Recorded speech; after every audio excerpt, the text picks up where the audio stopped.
Hi YouTube. I don't know if you remember, but a couple of weeks ago I posted a video on YouTube about my 2013 T100 Bonneville.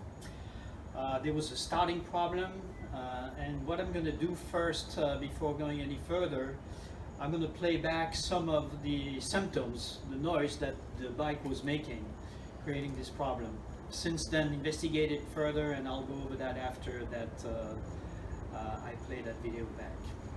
I'm going to start it up so you can hear what's going on, and then I'll go over what I did. So here it is.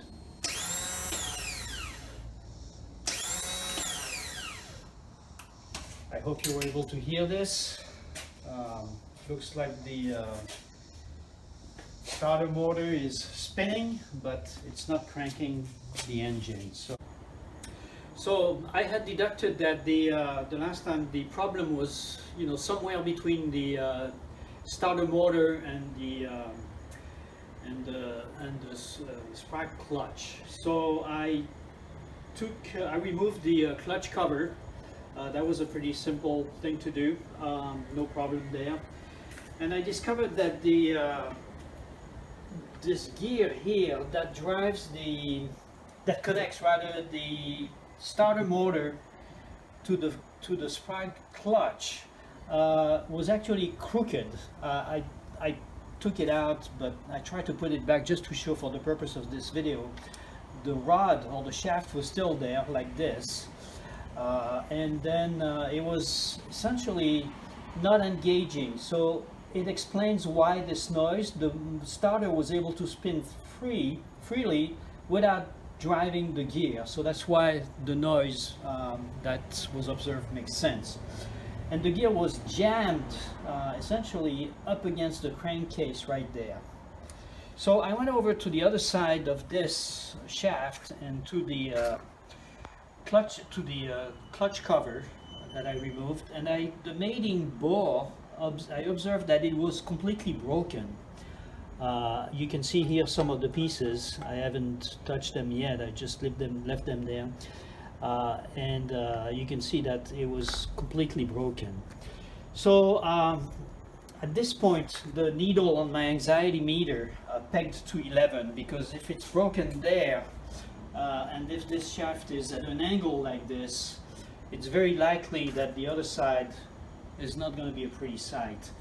So I had to really pry out this gear out. It was really stuck in there. Obviously now it's a lot easier because I had removed it.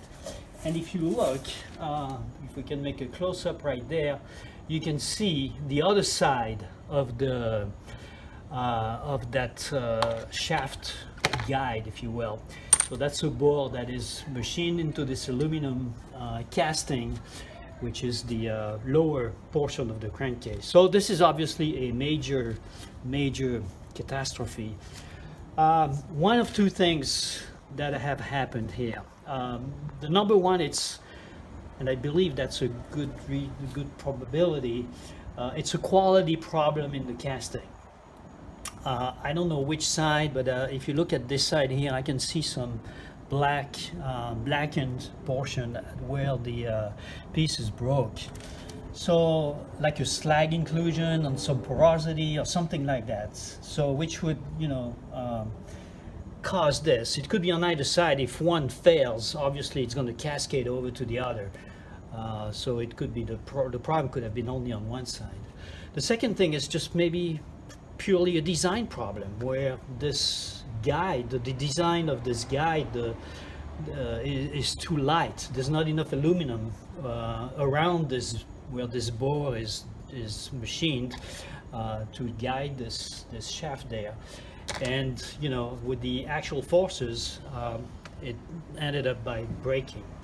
So the clutch itself, the spark clutch, is good. It turns very nicely counterclockwise, and it doesn't turn on the other side, or if it would turn, it would drive the whole engine. So that part of it, which I suspected at first, is fine. So I wrote a